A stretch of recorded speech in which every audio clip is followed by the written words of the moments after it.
Hello, I'm Daniela Mellen. In today's slow stitching video, I'm going to show you the process of creating fabric streamers or little elements that you could add to your already stitched slow stitching pieces. Now these are a great way to use up scraps, and they're also very fun to use because you can coordinate the colors using ribbons, fabric, and different trims, and then sewing them, attaching them to your slow stitching pieces. And here's how I use them and the process I go about making them. So here are examples of the fabric streamers that I make ahead of time. They're kind of interesting little pieces, and I make them with fabric scraps or treasured fabrics. You can also use ribbons. And here's how I implement them on my slow stitching pieces.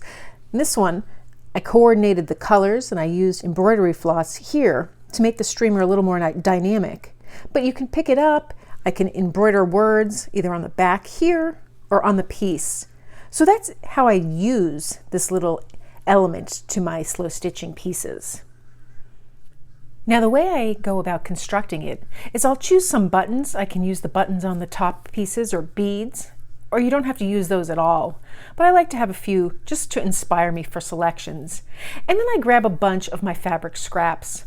Now I always start out with a plain piece of the backing. This is just a piece of muslin, and I can make it any size that I want. This is the scrap that I had, and I'll trim that down a little further. Then I choose 3 or 4 other pieces of fabric or ribbon that I have, and I try and make them coordinate somewhat. They don't have to be perfect, but that's the effect I'm going for when I make these streamers.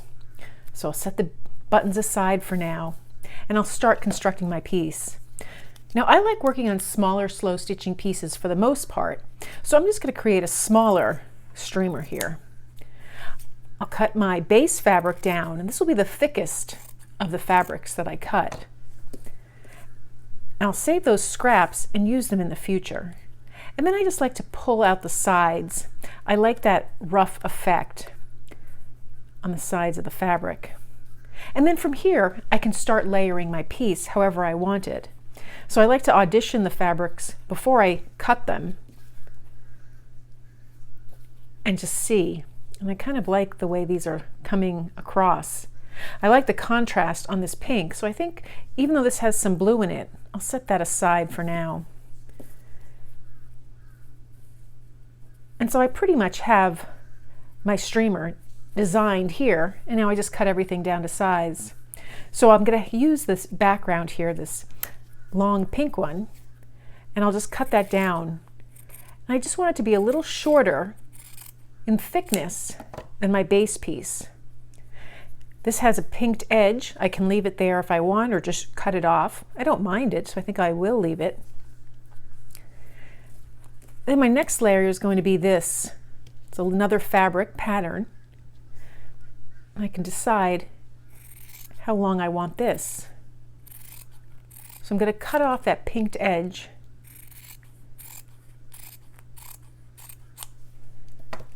and just see where this takes me. I think I'll keep that pinked edge right there for now. Trim this. And then I just want this bright pink to be just as wide as this little lace ribbon, approximately this length. So I'll cut them all. And then I'll just cut this down to size.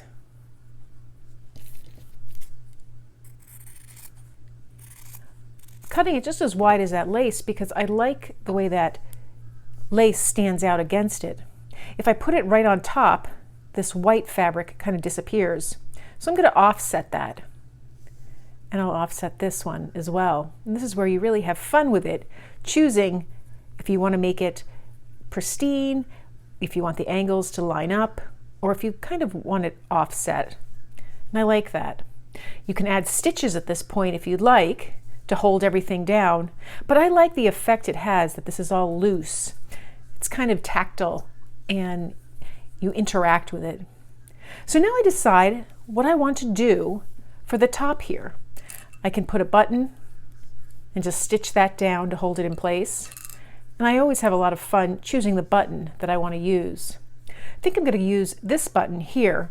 It looks like it was crocheted. There's a piece that's crocheted on top of it. So I will take my thread, and I don't need very long thread, and I'm just going to put down a couple of stitches to hold everything in place up top here. And I'm going to hide those stitches eventually with that button. So I'm just going to stitch a few stitches just to hold everything in place. Now the beauty of this is if I make these in advance, I can come back when I'm going to use them and embellish them further for my work. And by that I mean when I find the project I want to use it on, I can add more stitches or maybe some beads. I can even add more fabric in. And I can decide if I want to stitch it down flush with my piece or if I want it to be loose. Take my bead here or my button, and now I'm going to just stitch around, trying to get my needle up and through in just a few pieces to hold it into place. This particular button is a little unusual in that I think it has a metal cap, so I can only get my needle through the edge where the crochet thread is. I can't go down the center of this piece.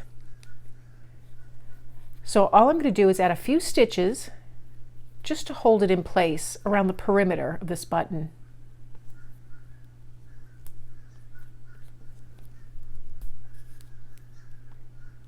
And I'll do one more stitch.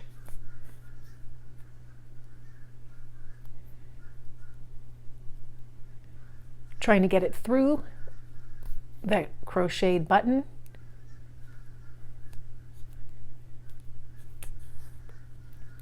And then on the back, I'll just knot off my thread.